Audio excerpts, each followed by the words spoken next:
Yakati bya Pentagon ndi wamba Basiru gobanjo tya Pentagon ngomusumba bakamukuba amasasi bagaye bamukubya amasasi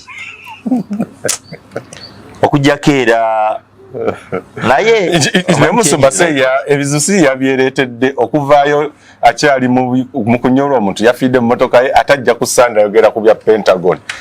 Mu communication wasn't it offside yali off kubesawe bikiche cyali kimwogezaako tuyimirire no kusona kugira kwimya Pentagon katonda azimbo ebintu byonna yabizanya era yalina answers bwembeera nze investigator tontwala bweru kunoonya mutemu Bujjingo yasooka kwa yalina answers yafuna atya abakuumi yabafuna lwaki era lwaki ono yafudde okay sasi lyamukuba ne limuyitamu naye emmotoka tebatulaga nti bwe lyamukolobola wano ate lirina we lyakuba ku mmotoka awalala ate nga ne bwoba otunuulidde ebituli by'amasasi natunudde naye nga birabikanga ebya drill.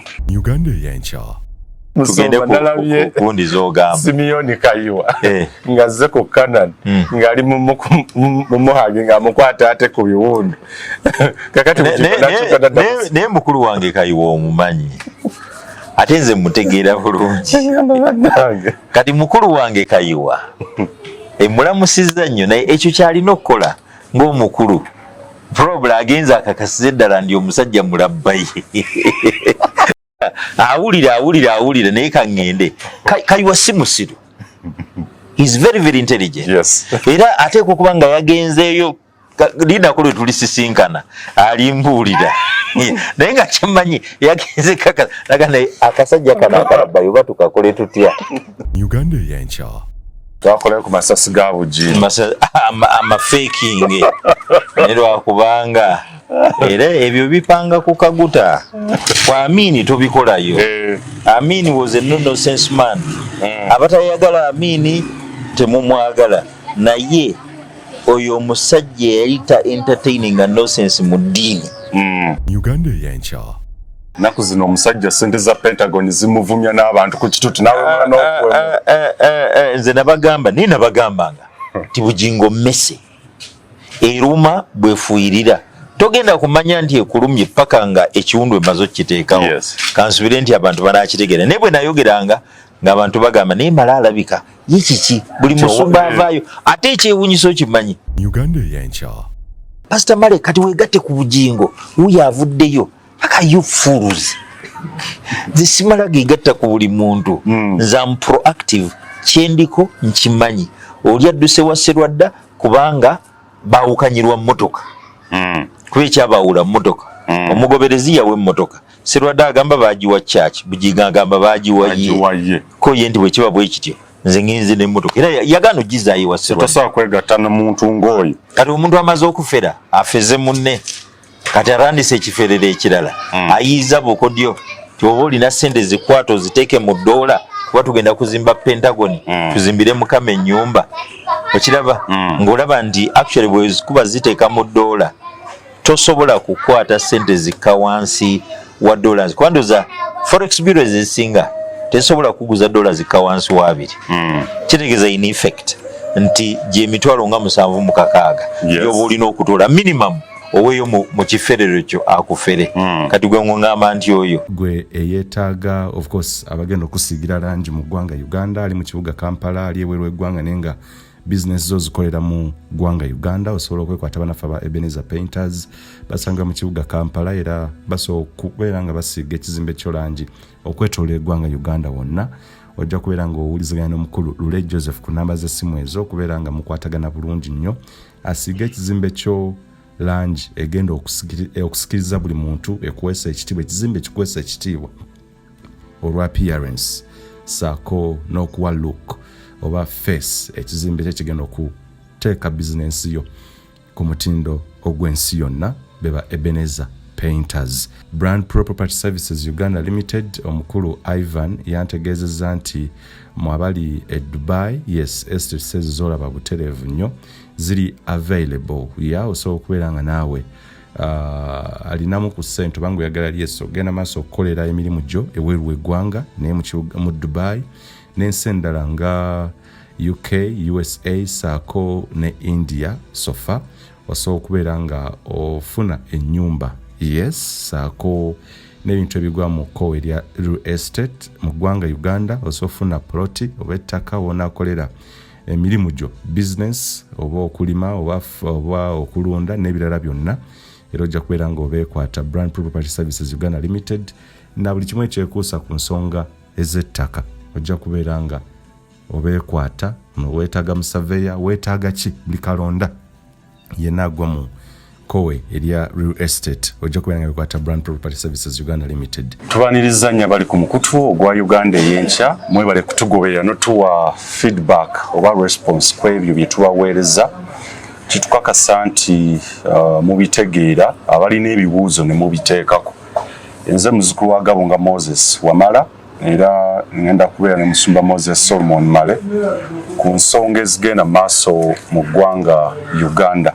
Musumba Moses Solomon Male yakulemberamu olutalo olw'okulwanyisa ebisiyaga mu ggwanga Uganda ate era musajja mulimi era mulunzi kansala wa marriage saako n'embeera zaffe eza bulijjo awangalira kawempe eno era tugenda kutunulira ku nsonga ezitali zimu ebyenzikiriza okusingira ddala ebigenda mu maaso mu ggwanga. Tujja kutunulako ku emboozi yakoleddwa British Broadcasting Corporation BBC omukutu gw'amawulire ogwa Bungereza yes ye state broadcaster wabo bogamba UBC wano mu ggwanga BBC ye state broadcaster oba ye TV ye ggwanga ery'Ebungereza yafulumiza documentary oba okunoonyereza ko bakoledde emyaka egisusse mu ebiri nga banoonyereza ku agambibwa prophet yes the purported or self-proclaimed prophet TB Joshua eyalese bannansi bangi ku ssemazinga wa Africa nga beewuunaganya omukulu engeri gye yali akolamu ebyamagero gyali apangamu ebyamagero n'ebirala byonna ebyetodde ku documentary nzikiriza mwagirabyo. Twagala okuplacinga in context mu ggwanga Uganda.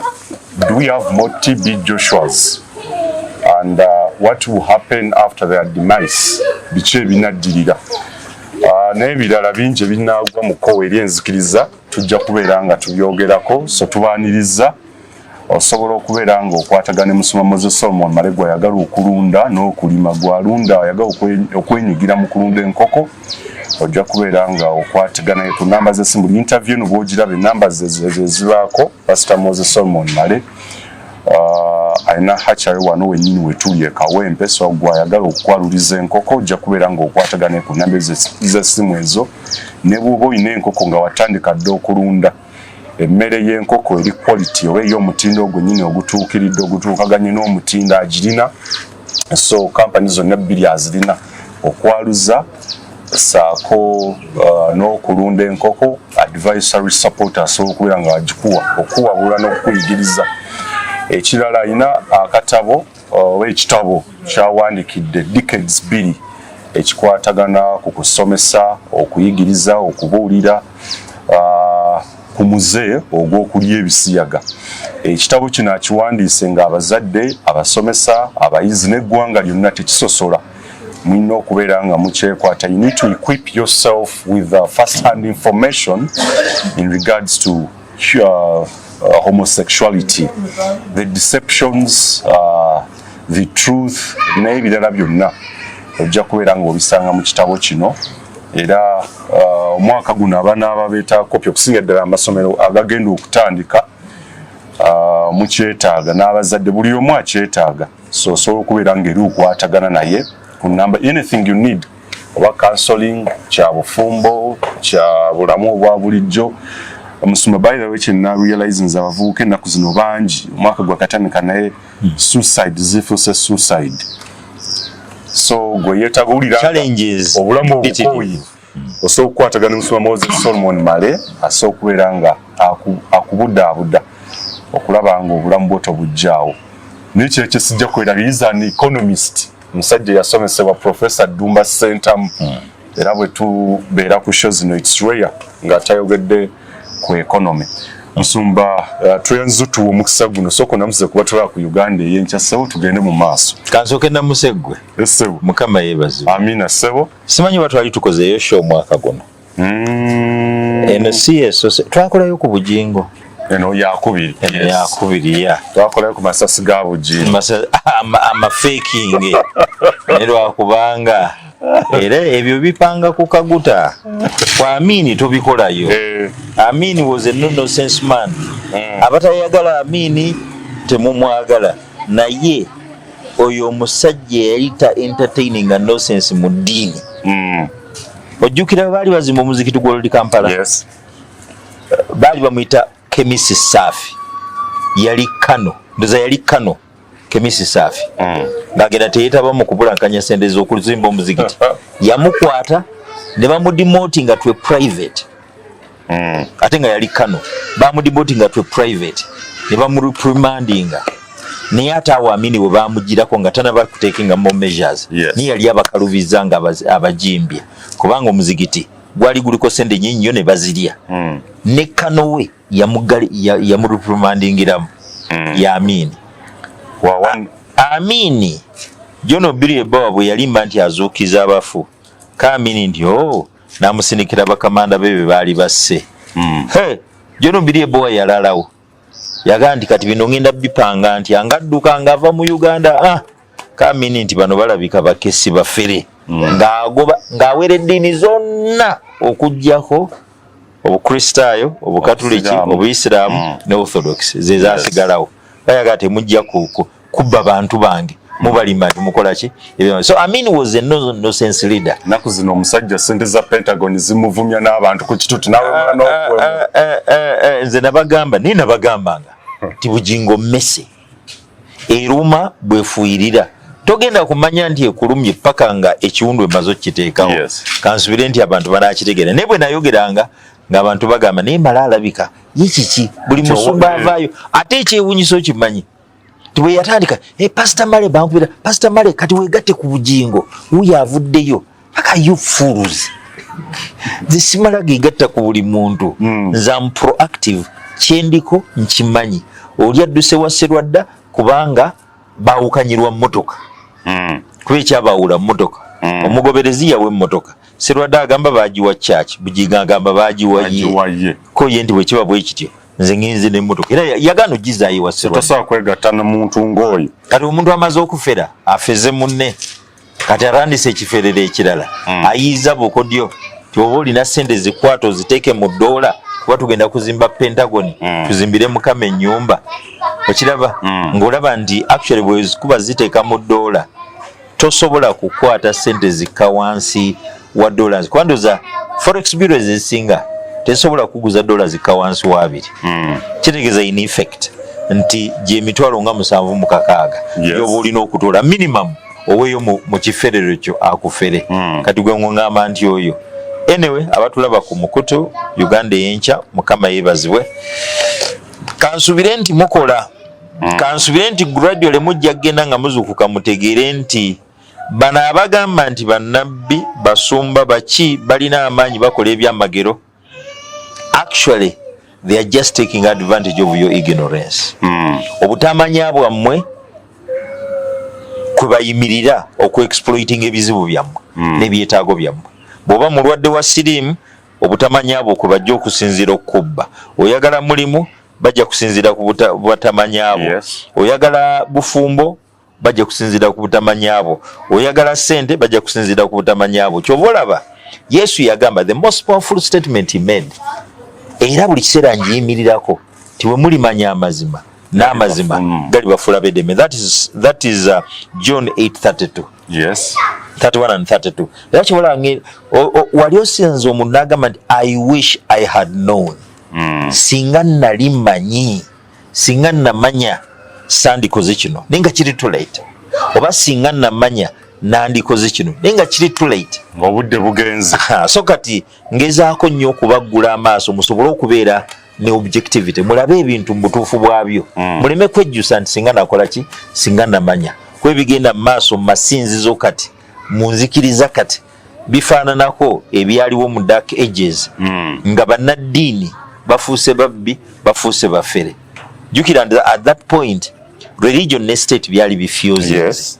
Kati ate njagala okutegeeza bannayuganda abalaba, whoever is watching, whoever is following, whenever state and religion fuse, there is trouble.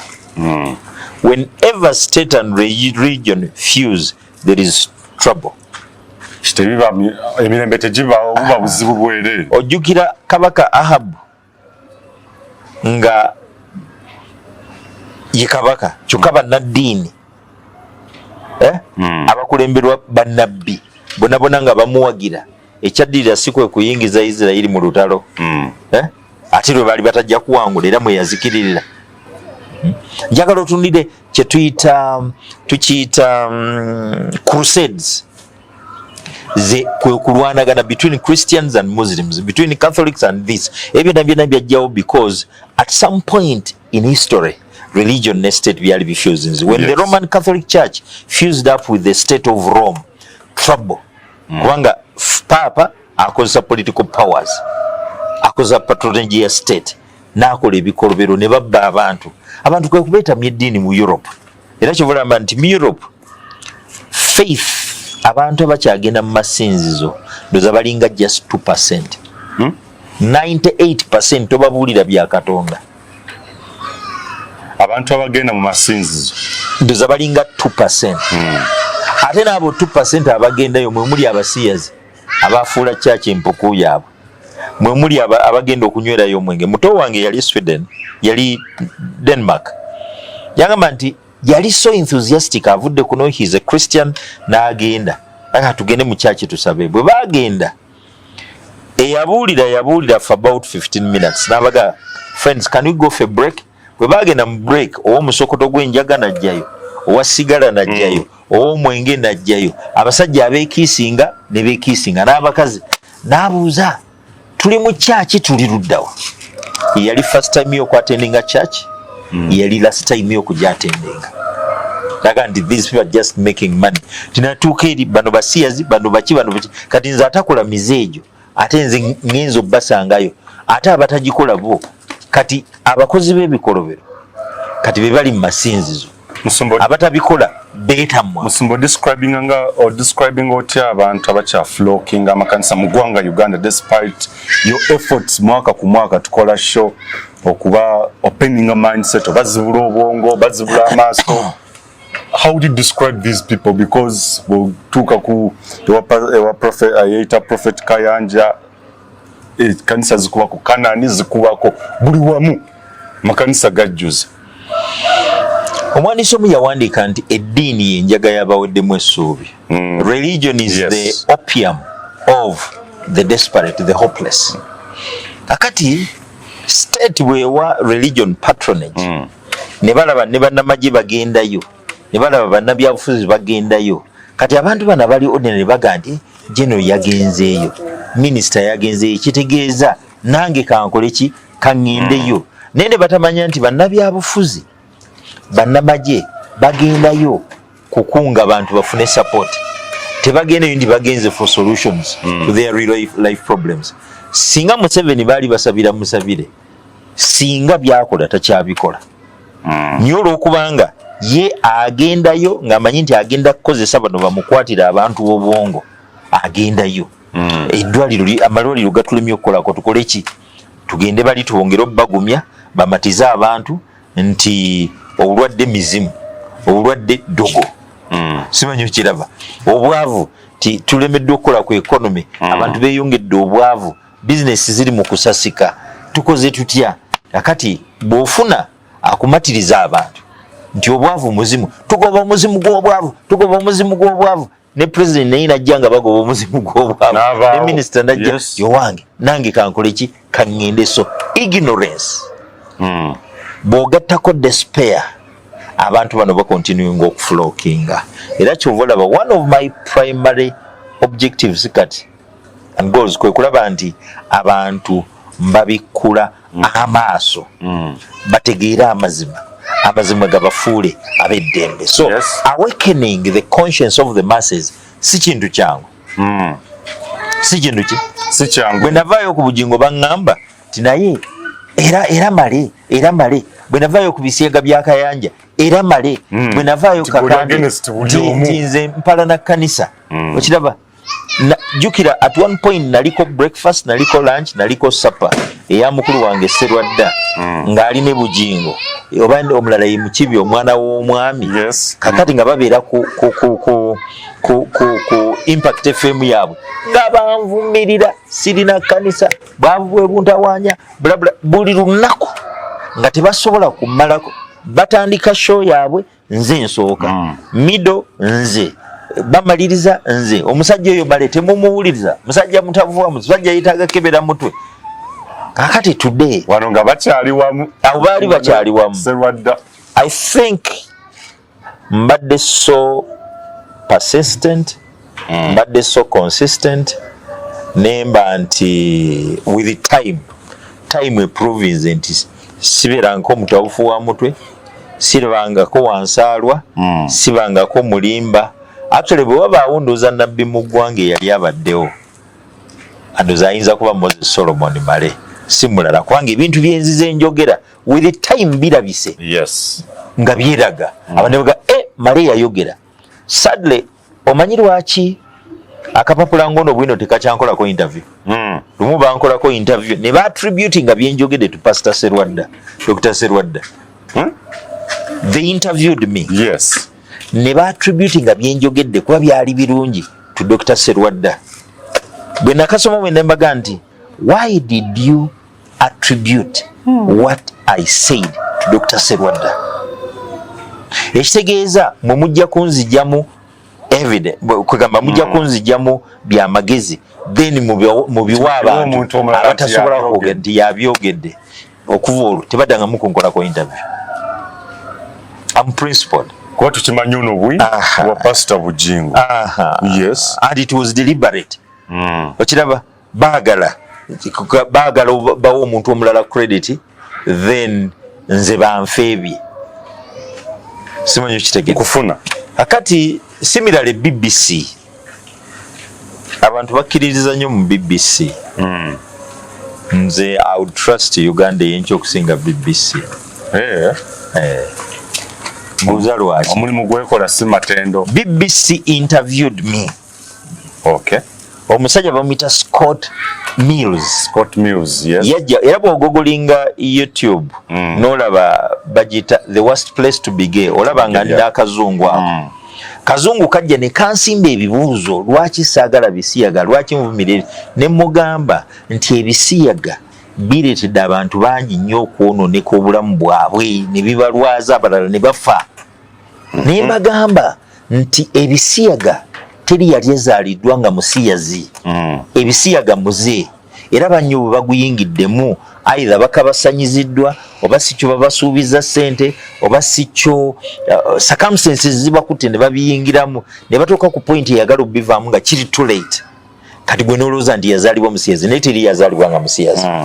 Scott Miller n'ambuuza kyogamba Pastor Male gwe okuwakanya ebisiyaga gwosinga abazungu bonna amawanga amalala abazungu bakoze research ne mugamba tewali basiru nga abazungu ne mugamba genda okunganya abazungu bonna nze mbasinga obugezi embizi nsiru erya bwefuka bwekojoga ne mu mmere yaayo eteekamu byefuse ne byekojoze naye ate mu busiru bwayo obwo enkazi tekkiriza nkazi ginaayo gigendako n'ensajja tekkiriza nsajja ginaayo gigendako yadde ekikolwa kiri ekyekola kya busiru tenatuuka ku salina tenatuuka ku seeri ery'obugwenyufu naye mbagamba n'obbagamba nti ate ekyewuunyisa nti embizi tetunulayo ewalampa buwalampi naye tesobola kukola mistake n'egenda walala era bw'eba ewalampi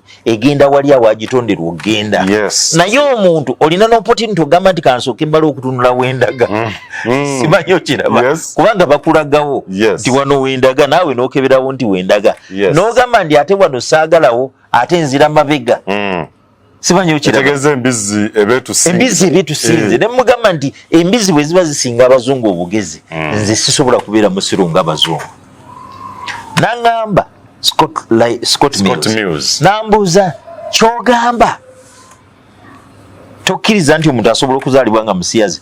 Ne mugamba genda oleeta abantu oba bazungu baba Bungereza oba America bajje wano ajje wana ngambye amatize nti yazaalibwa musiyazi nange mulage ttaki.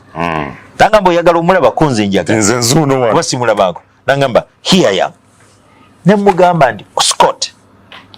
Kyogamba oyagala kummatiza. Tegwe wagenda okuva mu lubuto lwa nnyoko ng'olina senses ezitegeera ozaalibwa ng'oli musiyazi ne kakwata ku mutwe daga Pastor Nina. Era yali end ya interview. Bwe baali bakola BBC bwe baali bakola documentary. Ba editing all of that material. Appealing basobole okufuna kibaali baagala okusuitinga their interests. Nti Uganda is the worst place to be. Ti abasiyazi tukijjanya bakijjanya. Bajjamu kantu kaddakiika ng'emu bbiri. Nebera nekiba nti totally kwegamba mugita mutya. Plot is totally different from what it was. Okiraba ne meaning eri totally different from what it was meant to mean. Kati ne batuukiriza objectives ya. Ne mbagamba BBC temukyaddayo kunkolako interview. Eyo gwasembayo. Omanye mirundi emeka gye baagadde. Ogwasemba ne bagamba bwe muba mwagala tudduwa interview. Pay then bwe munaagenda oba mubifulumiza mitya sente ze mumpadde ze njo okukozesa okuputinga right what you've stated wrongly. Kyate tetugula konzo bate mugula. There are so many Ugandans abaagala obakola ku interview. Mugende mu interviewing up. You don't find BBC credible. Ne bagamba nti pastor but it's you konze. Mu Uganda mulimu abantu obukaddaga. Moses Solomon Male bwemba ng'anyi. You're not going to force me. Ne bagezaako okuyita bannamawulire bannamu abalala ne bagezaako okuyita abalala. I refused. Era bwe baali baagala okukola documentary ya TB Joshua baali ne wano bajjawo. Oh, okay. Nga baagala to interview me. Yoba yali anina ankubira. Yali ndowooza na wa mu monitor nti baagala okukola gundi ne mmugamba I'll not baagala bampe ssente. Baba tebaagala bagende banoonya abala. Ate gwe gw'olina bwino ina I don't want, they are not going to interview me. So to me, BBC yafulumizza. Era nja kwewuunya nnyo obusiru bwa bannayuganda. Ugandan stupidity n'inferior complexity. Okuba nti abazungu bye bafulumya balowooza nti bye byamagezi ennyo bye bisinga. Exposure ya BBC. Kitogiraba mu kinyusi kyonna.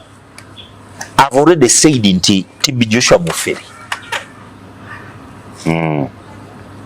I made a very good analysis. Nakugamba oba sigwa oba mulala.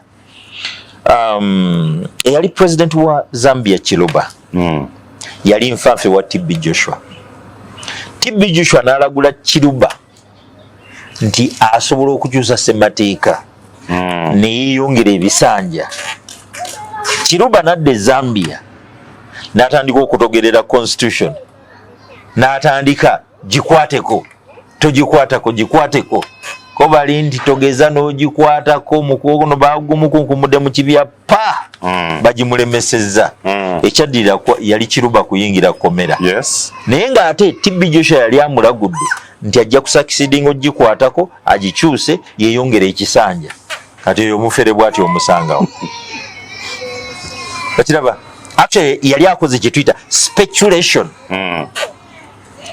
Yali amanyi nti Chiluba is in charge, ye kamanda w'amagye, ye ki yasobola okutigomya gundi ono yaliko Kenneth Kaunda. Nagandi omusajja ono abantu bamwagala. Okwagala okwo ne bwana bakyusiza ssemateeka tekijja ku countinga nti bagigaane. Yalaba bulabi nga bakimulemesezza. Chiluba yasimira mu kkomera. Kati ng'ongamba nti nabbi yamulagula. Kyekimu kyenda bwano abayita ba prophets ababa ne informers state ne bamanya information bajja ne bagiragula nti this and this is going to happen. Bwekibawo nti you see ng'ali yavudde n'agamba musanyi egenda kubeera ye musise Japan. Omuntu eyasoma akyanyi nti buli mwaka Japan eba ne musisi. Buli mwaka ebeera ne musisi. Ate si ekyo kyokka tulina ba weather forecasters. Kati abo bo tubayite bati. kubanga agamba nti emisana bujja kubeera bwe buti olweggulo enkuba etonye kati eyo tugambe nti nabbi ate ng'ayogera ekintu nekibaawo naye bano ba speculators bebabayita ne bayitibwa bannabbi abafere ababbi ne bayitibwa bannabbi abatunuulira trends wamala you can also speculate ate kyo speculatinze nekikaminga to pass olwofuuka nabbi nze byenzize njogera kubanga mbadde mu system njitegeera wano we tuli spiritually nalabawo dda era zzo obyogera tewali kipya era nzize mbyogera tekinfuula nabbi kubanga nzize nkola critical analysis ojjukira bwe nabagamba nti Bujjingo mmese niwe twali ku Delta ku Delta TV nenkugamba nti Bujjingo mmese eruma bwefuuyirira agenda mwaka ifu zika twali ne Ronald Kaziwe Raymond oyo ya munamateeka yatwa tudiscussana za byali bya bine bya Bible byali byakocha Bible nemugamba Bujjingo mmese eruma bwefuuyirira ne abantu baligenda okutegeera nti abalumi nga kiri tulete balina kyebaza kati babanja Pentagon abavuma buvumi n'okwemula kwotadde yannyoko kyesimanyi mbwa mwabavuza Pentagon bakankuba amasasi ebyo byonna nze nabyogera dda era namwe mbeewuunya abantu banyo kuba okoze interview so many people but I think I've made the best analysis kubanga ate sifubutuse nzize njogera okiraba akakasajja nze namanya at some point kajja kola ekyo okiraba kati kaziridde somusuma tolabawo Pentagon lwayinza kuzimbibwa Pentagon mpozi nga alokose nezo yazikuba zagenda ddawo tewali ssuubi abantu obamazeemu essuubi ate twali ne kakande ne tugula pickup nga tugiguze yakuyamba bantu owooluganda olwafiirwa mukama yatugambye nti bwenegenda bajja jibba olwabagigobyeko ki abantu then ne bagamba ti oyo mulaba yabadde akoze olukwe okubba emmotoka temulaba nti kyabadde kituufu ente tuddayo gigaba kati mummwe be bajjeemu ssente ate mwe mugenda okumudifendinga okiraba ate eziwaayo tyakati bya Pentagon ndiwamba basiru gobanja otya Pentagon ng'omusumba bakamukuba amasasi bagaye bamukubya amasasi okujjako era naye musumba seya ebizusi yabyereetedde okuvaayo akyali mu kunyolwa omuntu yafiidde mu motoka ye atajja kusanda yogera ku bya Pentagon mu communication wasn't it offside yali off kubisawe bikiki ekyali kibimwogezaako nti tuyimirire n'okusonda kugira kwimira Pentagon tunazimba ebintu byonna ye yabizannya era yalina answers bwembeera nze investigator tontwala bweru okunoonya mutemu Bujjingo yasooka kwa yalina answers yafuna atya abakuumi yabafuna lwaki era lwaki ono yafudde esasi lyamukuba ne limuyitamu naye emmotoka tebatulaga nti bwe lyamukolobola wano ate lirina we lyakuba ku mmotoka awalala ate nga ne bwoba otunuulidde ebituli by'amasasi natunudde naye nga birabikanga ebya drill nanga we nalabira tugende kundi zogamba Simiyoni Kayiwa nga zze ku Canaan ngali mumuhage nga mukwata ate ku biwundu kakati naye mukulu wange Kayiwa omumanyi ate nze mutegeera bulungi kati mukulu wange Kayiwa emulamusizza nnyo naye ekyo kyalina okukola ng'omukulu probably agenza akakasiza eddala ndi omusajja mulabbaye awulira naye kaŋŋende Kayiwa si musiru is very very intelligent era ateeka okuba nga yagenzeeyo linako lwe tulisisinkana alimbuulira naye nga kyemmanyi yagenze naye akasajja kano akalabbayo oba tukakole tutya omusajja namuga tonkwata ku mugongo abakuyamba kati bwe yazze eno ku mukono omulala musumba Kayiwa kye yazze mukigi nakwata ddala mu biwundu nageza okwata abadde akada tebankwata ku mugongo nga likamfata bukiri nga yiyi ono tatomeza munne akati nti omanyi Gondi adage goes, never lie. Kubanga buli lw'olirimba oteekwa okuba ready to lie forever. Kubanga lw'olyogera amazima ogenda kuba mulimba ku byasooka. Kyobalaba nti waliwo obulimba obuli mu church obutasobola kulimbululwa. Kubanga lwe babulimbulula balina to answer so many questions about that, about kati beboogera kati lwotulimba oba luli lwewatulimba. Okiraba bulungi. Yes. So yensonga lwaki nze mbagamba yogera ekintu ng'ojja kusobola okiyimirirako neba ku defending neba nze ebintu byonna byenjogera tewali kyesobola ku defending. Okiraba wali ompuliddeko nga nkola apology. Wali ompuliddeko nga nejjusa ate mu nsonyi we bankutte bubi. Buli lwotandika bankutte bubi kitegeeza bagenda kutandika okudawutinga byoyogera. Bwe njogera nti BBC interviewed me ne manipulating byajja kunze esobola okujja bisuiting interests zaayo ezokuportraying Uganda nga the worst place to begin. Siba mukyamu, and today they don't interview me. Nagana emirundi mingi bagezezaako to interview me ng'anyi. So nebya TB Joshua ebimu oyinza okugamba since they are not credible to you in your eyes. They told a story that anyone can tell. There's nothing new. There's nothing new.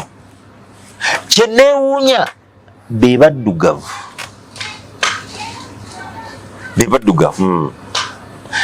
Ekisooka TB Joshua amala kufa, then they tell the story. Ekitegedde? Yes. TB Joshua amala kolaki? Amala kufa. As long as he lived, tewali musumba yalina guts kugamba nti TB Joshua mufere. Kati bavuddeyo buki? Bavuddeyo nga afudde. Kyokka nga abantu baali batulugunyizibwa, abantu baali babbibwa, obujulizi bupangibwa. Bwe nakola exposure kakande mu 2-3 naye ate ne mukuba bubi nnyo mu 2-6 n'amanya nti erinnya lya Holy Church of Christ takyasobola ddikozesa.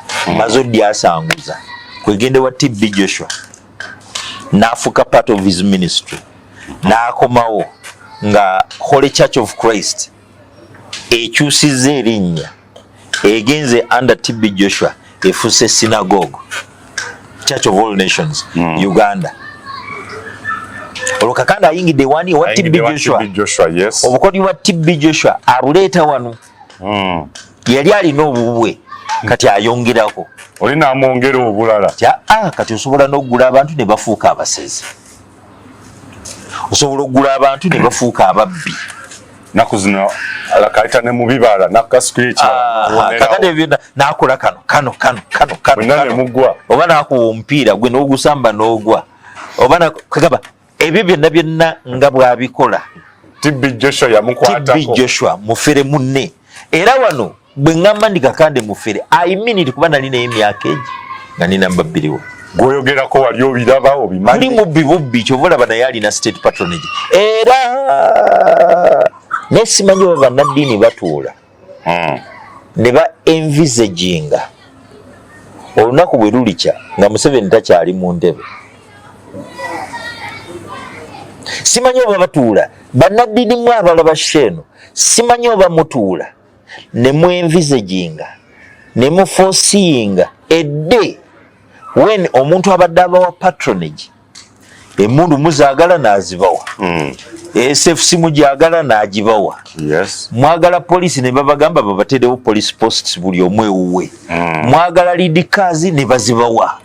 Mwagala escorts ne bazibawa. Oyagala military ne bazikuwa. Olina case oyagala kugitta ne bagamba nti okay hello nti ne simu eva mu state house oba eva eno nti eyo file ogireete wano negenda okole campaign. Simanyi you ever sit down and think of a day when it will dawn nga Museveni is no longer in power. Ne bwali bamutabani we nga yamudidde mbigire assuming ayinza obutaba Museveni tagadigana agasajja gabadde gafera nga kitange waali nze sijja gakkiriza ayinza okubeefuulira. Lindako Dawudi bwe yali anaatera okufa yatuuza mutabani we Solomon n'alyoka mwaka wunvu n'akaga n'amugamba eno family eno never spare them. Eno oyo omutanga nze nabadde sobola kuyiwa musaayi gwe naye bonna bakwate obatte family yonna gisaanyeewo oyo omukolanga bwoti ono mukuumenga kubanga mu mbeera bweti yantaasa kino okitegedde you never know bw'oyinza okulowooza nti Muhoozi ajja kuba Museveni. Muhoozi n'abeera the total opposite of Museveni. Ku Museveni ababbi babadde balya butaala. Muhoozi n'ajja n'agandi gwe obumbi bubiri wabulya komera gwe wali abaana ebisiyaga kayanja ndiye nze ebitombulira nako tombulira nako komera nze ompise nze Museveni kitange nze Muhoozi abanda tewabali ebisiyaga nti nabali Bujjingo gwe omwana nze natandika SFC nenjiteekamu empisa ekuume president noddira omusirikale gwe tutraininze kamando n'omumiza omusu n'otandika okuwoza simanyi bankubya masasi naawe liyingire. By the way, Musumba, do you think Bujjingo is safe? Kuba omusajja we SFC president ng'ayagala nnyo eggye eri SFC. He's a fool. Ekyo kankikubulire, he's a fool.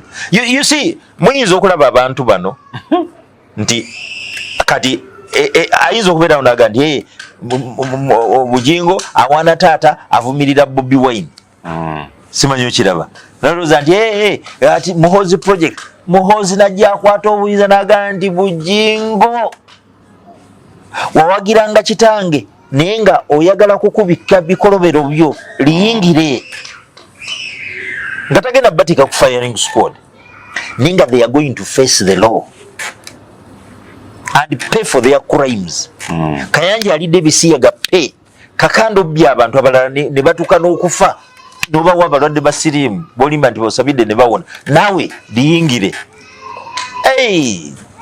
Change is like rest. Simanyi oba abasumba batuula ne bakirowoozaako ekyo nga bakola ebikolobero. Wabuuzizza oba tulina batibbi Joshua wano tobamalaawo tulina nkumuliitu bayitirivu tulina nkumuliitu kuba kati today okupanga obujulizi is the order of the day. Okugula abantu balimbe is the order of the day. Sexual abuses are the order of the day. Kankubulire kino TDJX ewaabwe bamu exposinga kulya baana bisiyaga ekyo badde okimanyi. Yes. Wano eri bega yasooka neyeegaana ne batandika okuvaayo ne batandika abasumba ba wano bakkiriza nti TDJX yali abaana ebisiyaga naye tewali asaba bwino tewali asaba video tewali asaba ki video nti tuleetere video tulabe nga TDJX ali ebisiyaga bwe tubagamba nti ffe tulina evidence Kayanja yali abaana ebisiyaga medical weeri circumstantial weeri nti waliyo ka video ng'alya kati abasiru ng'abo basangawa stupid fools. Eya TDJX temusabye video. Yes. Eya Kayanja musaba ki video. Simanyi kiraba. Wano male bw'ayimira n'ayogera kakande Mufere ono Bujjingo Mufere nani ti Alimba kyokka BBC bwe exposinze bwe fulumiza a series ku TB Joshua mukkiriza nti bituufu. Lwaki mukkiriza ebya BBC ne mutakkiriza byawa? BBC abagenda okukola stories bo balina musaayi gwa njawulo bo tebali compromisable. Simanyi kiraba. Kati wano kiraba basirika because of cowardice. Batya banadini ba wano kyembalabyeko okiraba ensonga lwaki bakkirize ebyogerwa ku banadini b'ebweru ne bagaana ebya wano. Scratch my back, I'll scratch yours. Okay. Gwe ofera nze ndya bisiyaga kati gwe njogeraako nti ndya ebisiyaga nange nja kujjayo obufere bwo. Ye problem eri wano kati okola kino naawe wano nkuma. Tulina abasumba abasiyazi, tulina abasumba abakwasiba abakazi, tulina ababbi, tulina abatabika ebyawongo ne bino. Naye nga tena ebyawongo bye bagira kutiisa butiisa bantu nze nga tebandoga ne mama Fina namukwata ne mukunkumula bwete n'atuuka Pastor Male nkwegayiridde abayungize twali ku gundi ku eno radio ye Mengo yani CBS. Nangamba onfude neku gundi era kye namukola kubukedde waliwo ne Semeo Nsubuga nga ne Pastor Male onkubye anti namugamba ndiye bano banne babbi bafere kati baamulonda omusamize bwakubba n'ogenda ku poliisi ekubira mama Fina kyomusamizeewo yabbye okiraba kati omusamize bw'aba yabbye nga baga tukoze tutya nga bagenda wa nga bakubira mama Fina bakubira mama Fina babbye mmeka kyobukadde 10 naye ng'akubira omusamize alondye wabbye obukadde 10 naye kola bwoti sigaza obukadde 3 galeete wano ngenda gawa poliisi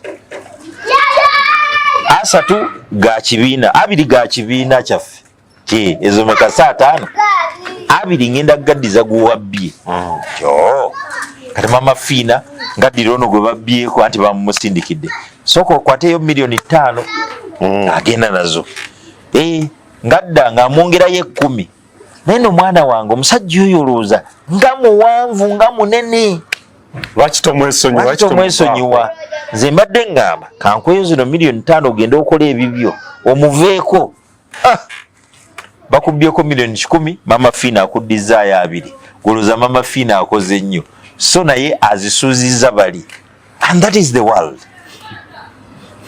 okiraba bulungi yakulira abasawo b'ekinnansi ate naye patronage agijja mu State House so kakati bwe kiba nti ensi bwetyo bwefaanana nze mbalabula kyokka ne muganda okukola ki okuwulira abafere bali wano kati kankubulire kino TB Joshua si yasoose okufera ate si yagenda okusembayo exposure eyakoleddwa BBC singa bannayuganda baali bagezi bandibadde bampuliriza dda kuba olalongo nzize mbabulira ku TB Joshua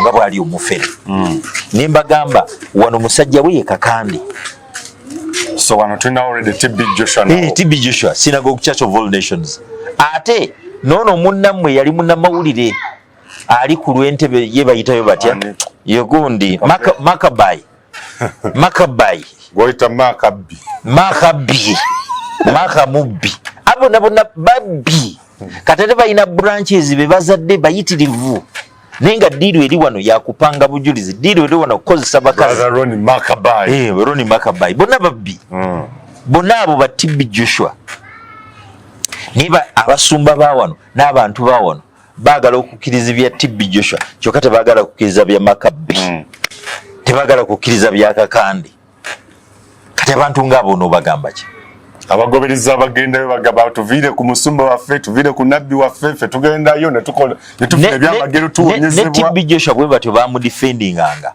anti kakati kyenyagala otegere kikino there is what we call a cult cult ebeera group ebeera n'obukulembeze ebeera ne circles olwo tuyita ko inner circle ko inner circle ye top leadership eya group eyo be bamanyi ekikolebwa be bategeka ekinaakolebwa be bakola buli kimu kyonna be bakikola bwe kuba kutta be batta bwe kuba kukola ki be bakikola abo abali mu ko inner circle actually beba designers ababuli kigenda maaso kati nga bolaba Kakande that time yali ne mukyala we Lois nga bali mu ko inner circle kiraba then ne wabeerawo inner circle baba bamunda babeera linked ku ko inner circle bamanyi ekigenda okukolebwa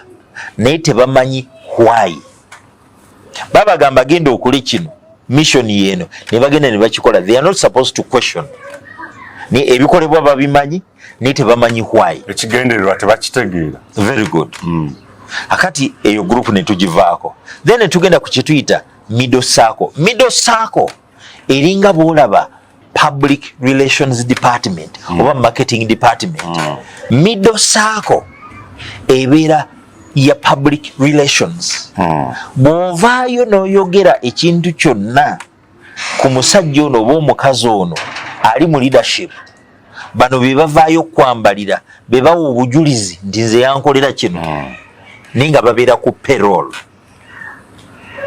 okitegedde be ba defendinga group be bawa obujulizi obusika abalala be bakola damage control nakati bwe mba mugamba ntuli babbi amawo obujulizi nga mukama bwe yakuwa emmotoka obujulizi nga mukama bwe yakuwonya kino obujulizi nga bwe yafuna omulimu mwe mugamba ntubasabira ne tubalyako sente nga tubalimbye emirimu ono wuuno amawo obujulizi bwajja mu synagogue church of all nations oba bwajja mu miracle center kyova olaba nti cults zino zonna zitambulira ku bujulizi testimonies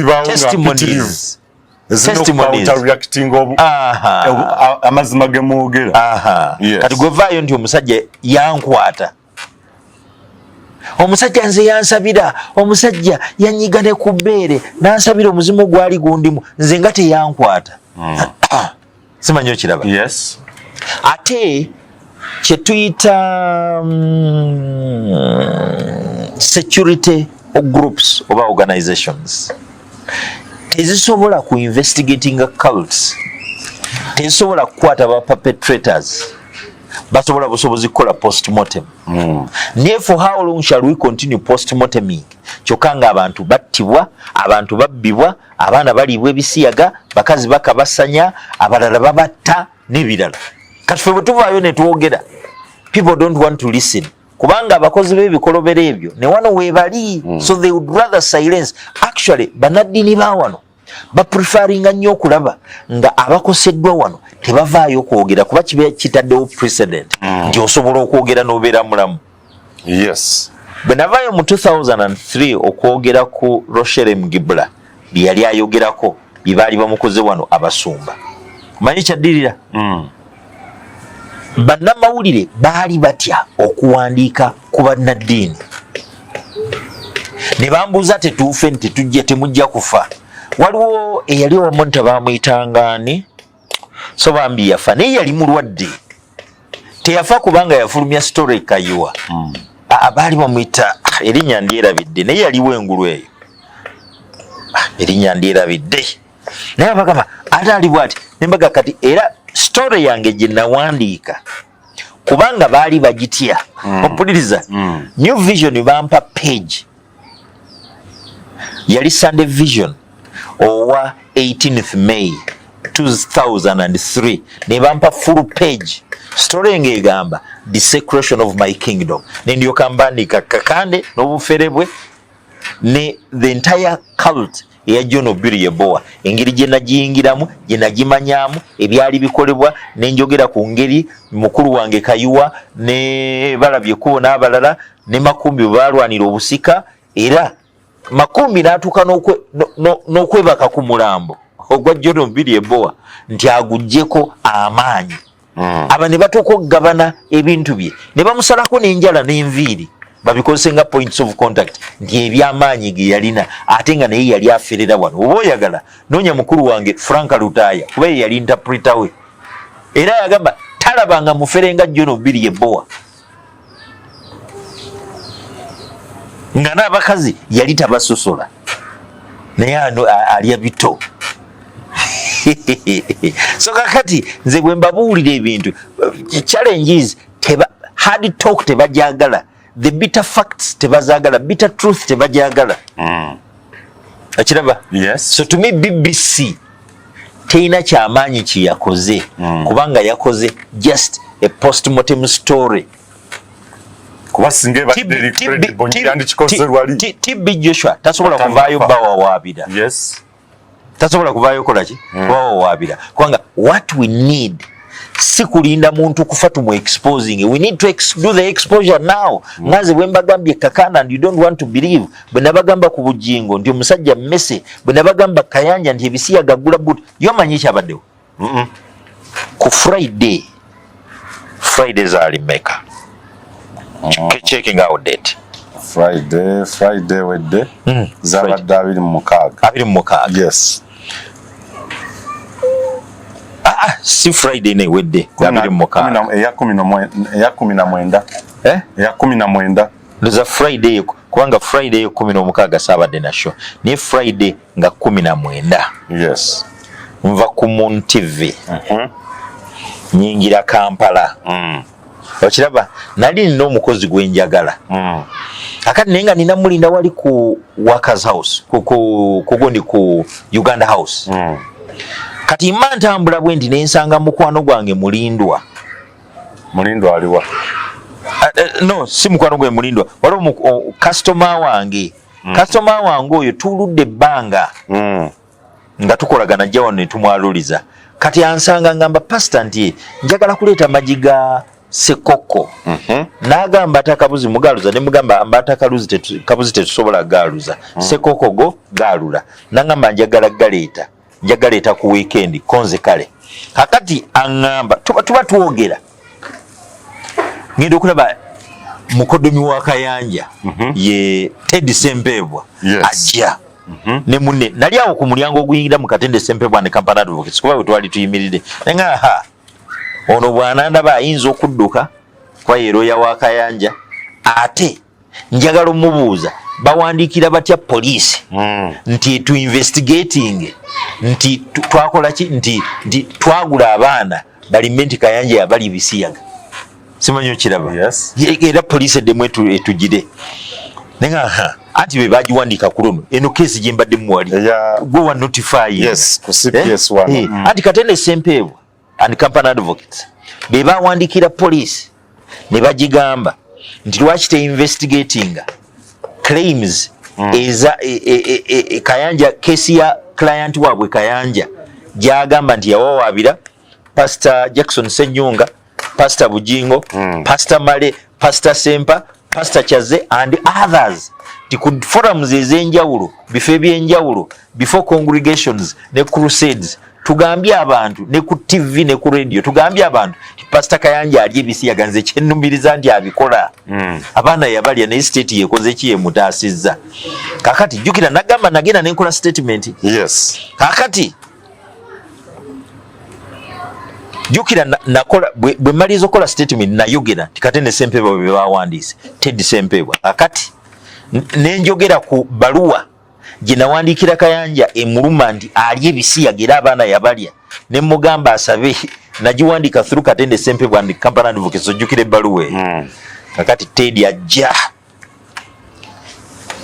mugamba hello council Ted agamba you man muzijembi get me out of your things muzijembi ntu byammwe ne mugamba Ted ati kiki you get me out of your things muzijembi ntu byammwe konzi nani mukodomo otali abisiyaga mwe lwaki mwawandikidde police eddimu tutulugonye fete tuli bantu aliyenga abaana ebisiyaga nga police mubikiranga muwandika nti batu investigating batukwate nze nga nsirika olwokuba mukodomi wali ebisiyaga nayogera bantu bakuŋŋaanaawo nangamaze muzijembi ne mugamba ne bw'ono okola otya Ted Sempebwa sisobola kukyusa kubanga ne baluwa gye nawandikira Kayanja nga mulumika nti abaana yabali ebisiyaga nagireeta n'ogamba secretary wammwe tagireceiving ate what have I lied you do what you want anadduka mwati nabulira mu madaala agaabwe nagabwe nalabye nagamba temujja kututiisatiisa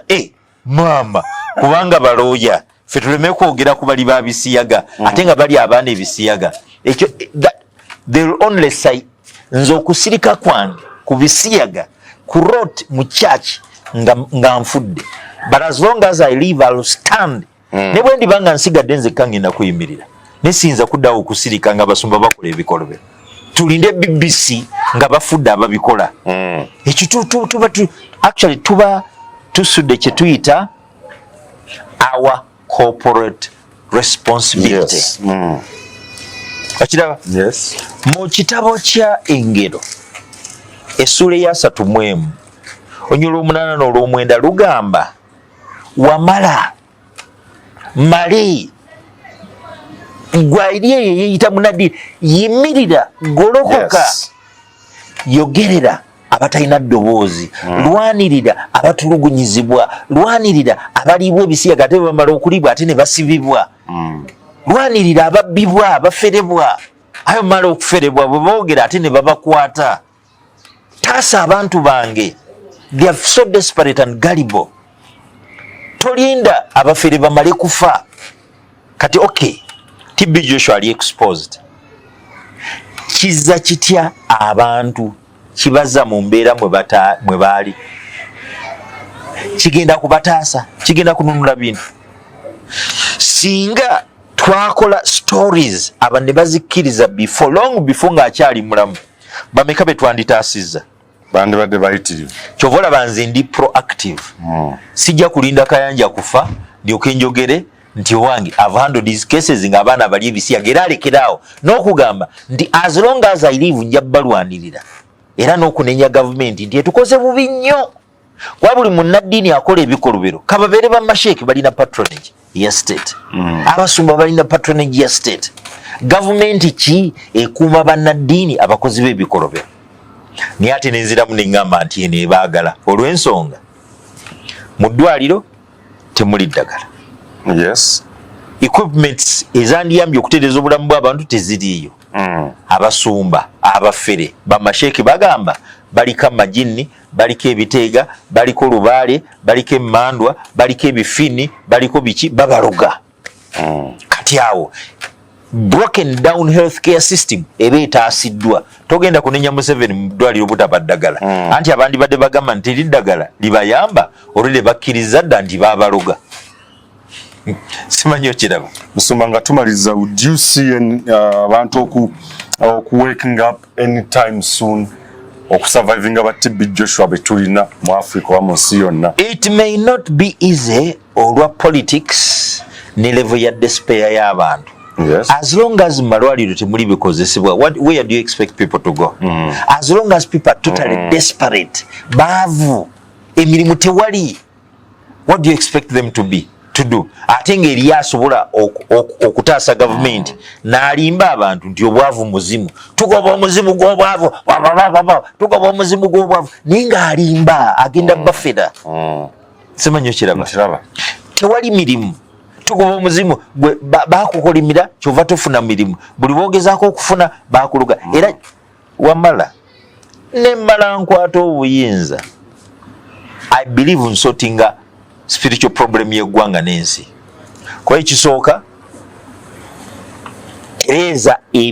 tereeza ebyamalwaliro, tereeza ebyenjigiriza, tereeza economy, then kwata abafere bonna okola ebyamagero. Gwokola kinti nzuukiza bafu genda wali kuggwanika. Ate gwe tizimponya bazibe b'amaaso genda mu school for the blind. Ate gwe bakiggala bawona genda mu school for the deaf. Ate gwe balema batambula nti genda wali ku balema kubbiri kuba waliwo abalema kakanda okutambuza nkutwala awo. Ate gwe tizingaba obugagga anti basaba visa biki byonna ti okay kankutwala abaavu eriye abaavu abalwala nga tebasobola na kwetundula nvunza n'ezo ebikwaso tebazirina kutwala eyo. Kati omwavu gwagaggawaza abaavu nkutwala obagaggawaze gwe buli omu kyaclaiminga kyakola kyemuteekamu nembawa period, mbawa ebbanga ki, bawadde myezi 6 era bw'oba mukozi wa byamagero at least wateeka okubaawo ekimu kyokoze. Kale kambawo omwaka gumu, lead cars nzibawa, protection njibawa, SFC njibawa, ate nebeera SFC posi bagita bate SFC Special Forces Command. Kati eno njiyita Male Forces Command kubanze mbeera Male Forces anti bakuuma Male bakuuma Male Male Forces Command ani kakati njagala abantu mbayambe bajjeko Male Forces Command, Male Protection Forces Command. Simanyi okiraba buli president anajja nga mbabawa ate bagambye SFC yaliwo.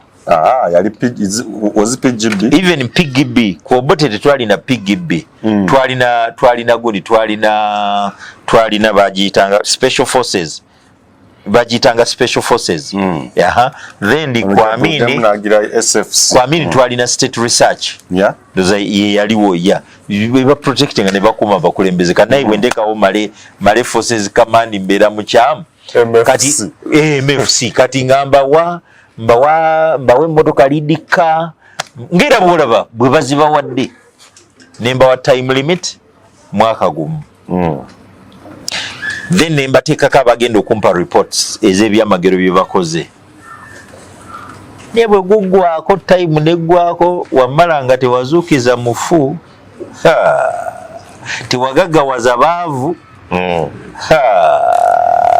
bino byogamba simanyi mba wa visa nobajjako sente nga babakomeza bagenze eri ate babamye visa abalema baganya okutambula nkukwata nenkuteka mabusuluzira okujjayo nga nkusesemeza byonna nenkola kituyita wealth redistribution nenzirira byemwanyaga byonna nembigabira abaavu kwabe emwanyaga mba sikyasobola balaba netulina abaavu abali desperate kale nengamba nti okay zino zonna zembajjeeko kanziteeke mumalwaliro nga teekemu ebikola zino kanziteeke mu masomero gabeeremu ebikola zino kanziteeke mu nguudo bakoze kunaamu ne batuyira maramu mu makubo nti olwo bakoze amakubo bagaddaabiriza nga waliwo abafere abantu singa abantu baali tebaferebwa singa abantu bawana omusolo ogwegasa naye lwakuba abantu babafera kati very few people ababbi be balina ssente kati lwaki mbasiyimirire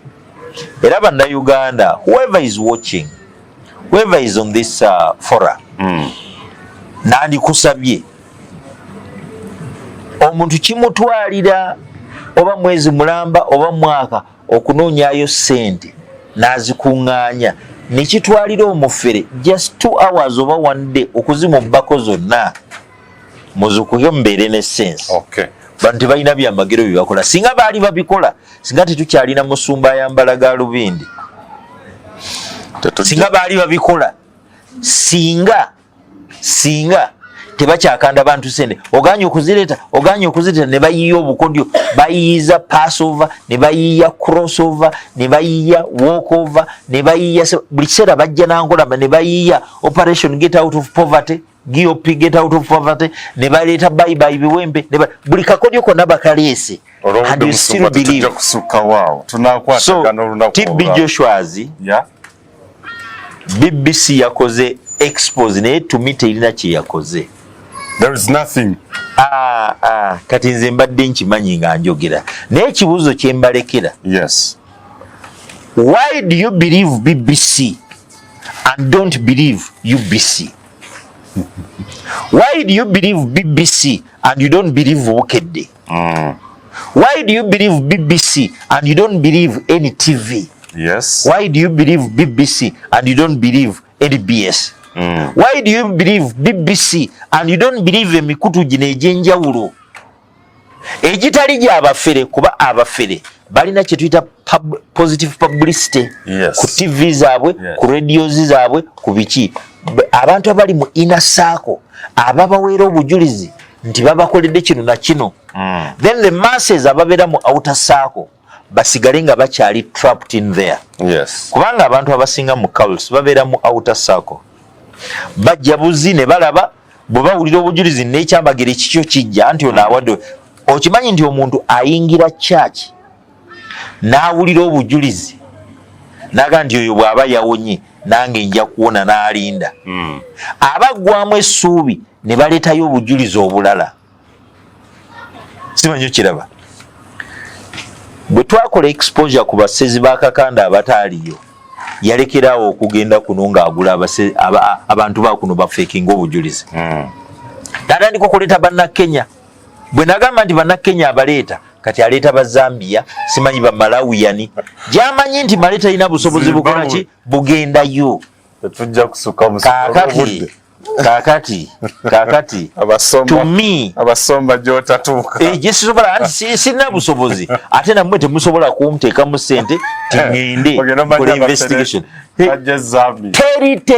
teri ate ne kuno kati abamu bagenda ne balaba bamanyi okufuna abantu abalina amannya nga bagolola kati n'alyoka ajja era bakoledde kano omusajja aba yendonyeza sente zonna ze bagenda omuwa ayagala kukola kickboxing wa ayagala kukola ki kati bwana agenda eyo nakola akakodi ako naye naawe obujulizi ng'abasiru bagenda olwokuba alina popularity kati kiringa kati churches ez'abafere zifuuse nga aba Nile breweries zifuuse nga Bero breweries banoonya influencers banoonya people abalina influence babafuule brand ki brand ambassadors baabwe so akali we munaalaba mujja kulaba bangi bagende kati ye Bujjingo yaleeta foolish figure abeere brand ambassador we foolish figure ye bw'ayogera n'avuma n'awemula naye ndowooza naye ate kirabika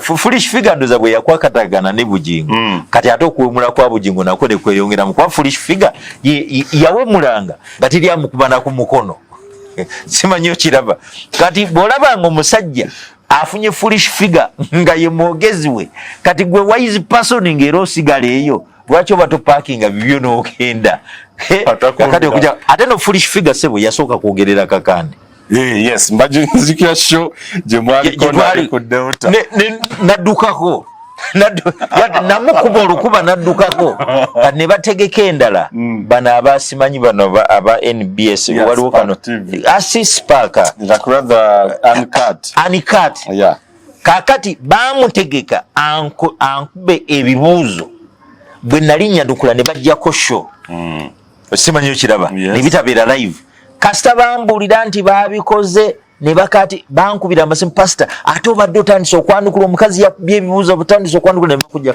ne mbagamba Uncut how dare you do that baddamu okumpita ku show zirengana ne mbagamba musoke mu cleaning what you did ne bampa show namba nga ndikonzeka okclearinga air nti uyo omukazi she's a foolish figure kati foolish figure ye mwogezi wa Bujjingo taddangamu kummanyira atakumira mpala mulire eyo ne musiru munne Bujjingo atakumira mpala asiriwaza abantu alowooza ndi buli muntu yenna musiru kubanga ye musiru asobola okukola okuzannya firimu nga ye producer ye director ate ye actor zanjaga ebumala atira masasike yabadde ageze kati kankubulire the case to investigate ye ya murder so si eya attempted ki assassination attempted assassination teriyo it is murder era omuntu yenna adongwa ne attempted assassination oyo naye akwatibwe avunaanibwe accomplice kubanga be bawuddisiza abantu okulowooza nti murder teyaliiwo waaliwo attempted ki murder attempted assassination tukwatagana olunaku olulala kama esimu zange kasita muzirabye bw'oba oyagala nkoko old broiler loko tutuukeko wano wennyini male poultry farmers oba olina amajigo ng'oyagala tugakwalulize galeete nze mbagamba byenkola ate mukole yenna okimanyi ngenda kuba ndi part of the team egenda okutunulira regulations laws ne regulations ku breeding eyaki ey'ebisolo enkoko mbizi n'ebirala byonna era sebo invitation bagimpadde wano simanyi oba osobola ogiraba wano amangu okakase kyenkugamba nkubira bannayuganda omulanga bannange mbasaba muve mu kuzannya twenyigire mu kukola abagwira bazze bajja ndozo kiraba regulations so kati emirimu gyonna gijja abagwira bajja bagitakinga over nali ebungereza mu 89 bakola enkumbi neziri purely for export ewa balina machines ezikola naye kati era bw'ogendayo nti okola ekintu bw'oba investor oyagala kikola kitundawa bw'oba tolina katale kakitunda mu bweru tebakukkiriza ogiraba ssebo gaago so ngenda kuba patu naye wano omugwira najja simanyi okiraba ne bamuwa investment license ng'ate agenda kutunda wano munnansi wabadde atunda kyobola n'abakasiita bakaaba tibabatu abachina babatuteka akatale naye kati nze numwa nnyo nti munnansi producer tagenda kusobola competing na investor atunda wano. Investor yandibadde agambibwa oyagala ku investinga mu kinti mu nkoko fine. Invest naye totunda wano akatalo okalina bwoba tokalina bwobanga tosobodde kutunda kitegeezo olina kutta bitte neso si kumalawo katale k'abannansi oyagala kukola mmere nti togitunda wano kuba tulina bannansi abakola yandibadde hat ey'eggwanga okusobola okutaasa emirimu gy'abannansi n'okukendeza level ya despair kuba buli muntu atalina mulimu addukira wa Bujjingo alinde katemba we nti ajja mufunira omulimu bagenda musabira afuna omulimu so nga ye kyanoonya kupanga and at the end of the day awane ku Susan Makula Bujjingo teri asinga Bujjingo teri asinga Susan Makula mukaba abankumire bobo yagala mmere quality male quality poultry and animal feeds botuke kampe kutano kwateridde mpererwe mukona lye Kiganda wali store male quality poultry and animal feeds naye bannansi muyingire emirimu ng'abagwira tebannagijjula kubanga muligenda okujjukira giyingira nga temukyalina we muyingirira regulations zizo tugenda kukola regulations ate siyinza ganda kubeera mu kuba bampise naye nze nga munnansi nkubuulidde nti ŋŋendayo njagalagezaako kulwanirira bannansi binannema naye bwe ndiba ntuuse ku deathbed sigenda kubeera na regulations mukama bankuumi. Uganda Eyenkya.